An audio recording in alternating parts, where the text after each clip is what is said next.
What's up, YouTube? This is Too Raw for TV. All right, so before I get into this video, I want to give a big shout out to the brother Jeremy Tyler for the $10 donation via the PayPal. He leaves a question. He says, "Do you think Bronny playing for the Lakers will hurt LeBron's legacy?" And look,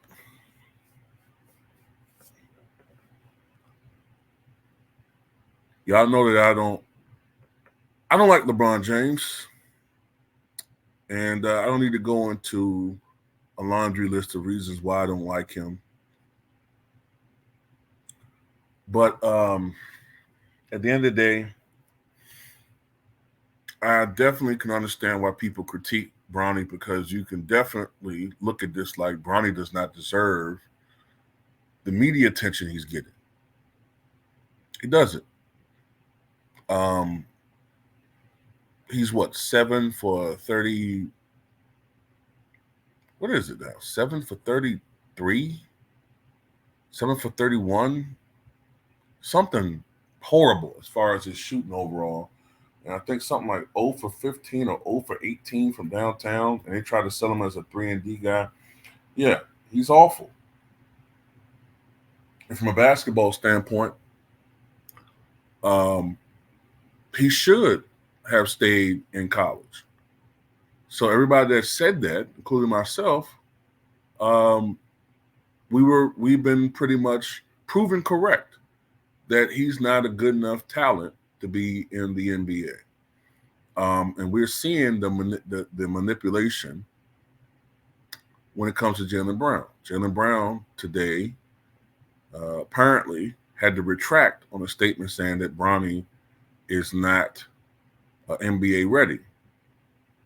He was pressured to retract that statement, saying something to the effect of he's on his way to being a successful player. Whatever, man. At the end of the day, yeah, from a basketball standpoint, man, Bronny is not good at all. He looks lost out there. He's terrible. He is.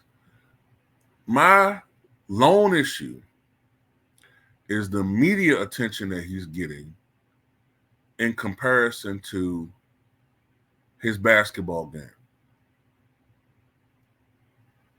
I mean, ESPN will promote Bronny running through screens as if that's a successful Hall of Fame worthy play. Yeah, that's BS. It is. It is.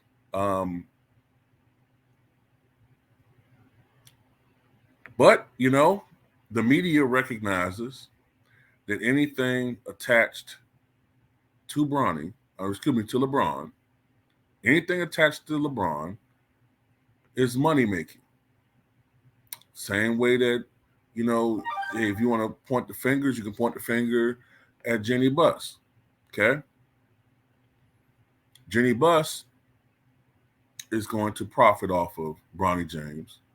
The NBA is going to profit off of him far more than the contract that he's actually signed, which you can definitely argue he hasn't done good enough to deserve being a 55th pick in the NBA draft. So if that's like I'm like neutral on this, because honestly, I could look at this both ways. I definitely understand why people who know the game and know how hard it is to make an NBA roster are pissed off that this guy is getting a place that he doesn't, and their feelings doesn't deserve. I understand that 100%. But you know what? I know a lot of times in my life, I've had positions that I was supposed to have gotten, and I didn't get them. Oftentimes because the person, the so-called gatekeeper, wanted to give that position to someone who they thought would give them favors in return. Oftentimes, I've had positions, supervisory positions, management positions given to others that were supposed to have gone to me through merit, through ability, given to others, oftentimes I'm going to say family members or women, because the guy who was the gatekeeper, usually a male, oftentimes so-called my brother, was thinking about his dick or was trying to help a family member. Usually when he was trying to help a family member, a lot of times they were not my race. So that burnt me, because while I believe in the meritocracy, that's BS. This country is built on nepotism. It's built upon people helping others who look like them by screwing over others. And from a historical standpoint, my people have been victims of that. So, excuse me if you don't like my opinion, that I don't have a problem with nepotism when it comes to our people, because everybody else engages in it. They still engage in it. Someone explain to me, what exactly makes Kim Kardashian so marketable? What makes the Kardashian name so marketable? What discernible talents do any of these motherfuckers have, other than being attractive? And even that's subjective. Kim Kardashian got famous or infamous from having a tape showing her engaging in coitus with Ray J. Ray J is somewhat of an afterthought now. I think he just had a meltdown recently, right? Kim Kardashian is damn near a billionaire. Based upon what talent? I mean, I know she was the daughter of Robert Kardashian, but Robert Kardashian ain't no household name. Robert Kardashian's biggest claim to fame was being an attorney, a lawyer on the O.J. Simpson case. So what makes the Kardashians so noticeable? Nobody's in outrage about that.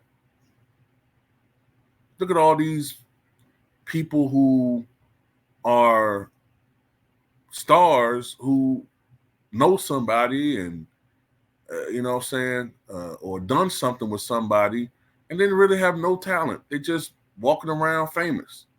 For what? They're not tremendous actors. They're not great musicians or dancers or great minds or thinkers. They don't really contribute in any way. They don't seem to have any great asset other than they know somebody. So at the end of the day, I'm not really that mad at Bronny. Yeah, he's playing like garbage, but I look at the mainstream media more in contempt than I do Bronny. I just do. And I'm going to continue looking at Bronny as a kid. Because, and I don't care if people don't like that, I'm talking about race. At the end of the day, everybody kept looking at Josh Giddey as a kid. Oh, Josh Giddey's just his kid, man. He's a 21-year-old kid. He's a kid. He's a kid. I said, it's a man. He's a kid. Now, magically, Bronny is a grown man who knows what he's doing, and he should be held accountable. Okay, we got to make up our mind as to what's a grown man and what's a kid. Trayvon Martin was 17. He was a grown man, apparently. But Josh Giddey is 22, 21. He's just a kid.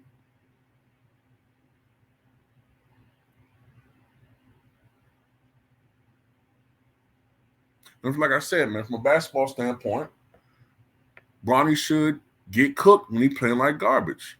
But he was the 55th pick of the NBA draft. He was the second-round pick for a reason. He's not very good. So that's why I get mad at the media. Because the media is pumping him like he's some fucking great player. Now it's just a revolving cycle, because then you could say, well, you gotta blame LeBron for pushing him.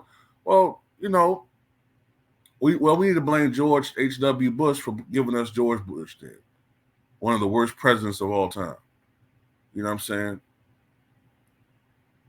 But I get back to my point with nepotism benefiting everybody else. You know, if you do a little bit of research, you'll be amazed at how many people in Hollywood or in government or in other fields are related to other people. Nepotism is everywhere. It's everywhere. Now, I know I haven't really got to the point. Will this affect LeBron's legacy?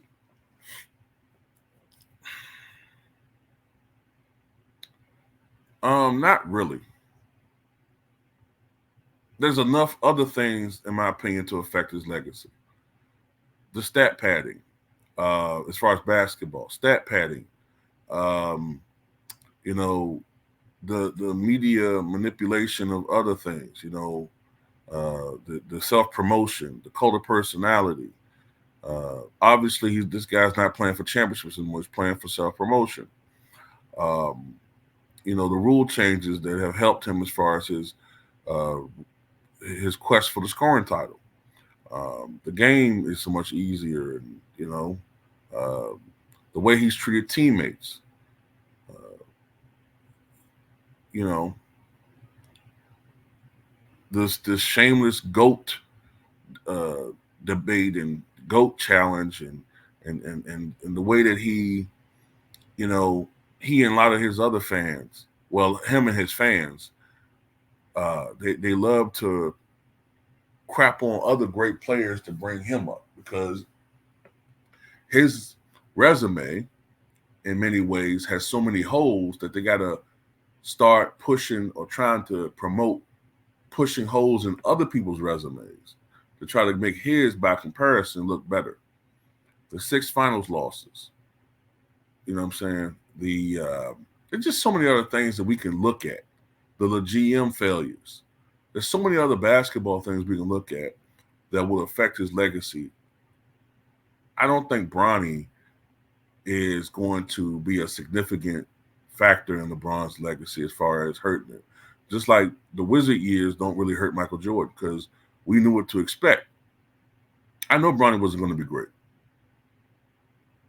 So it doesn't really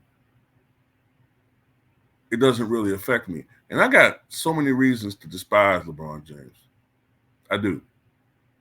That I'm not even wanting to talk about here on YouTube. I got so many reasons to despise this dude.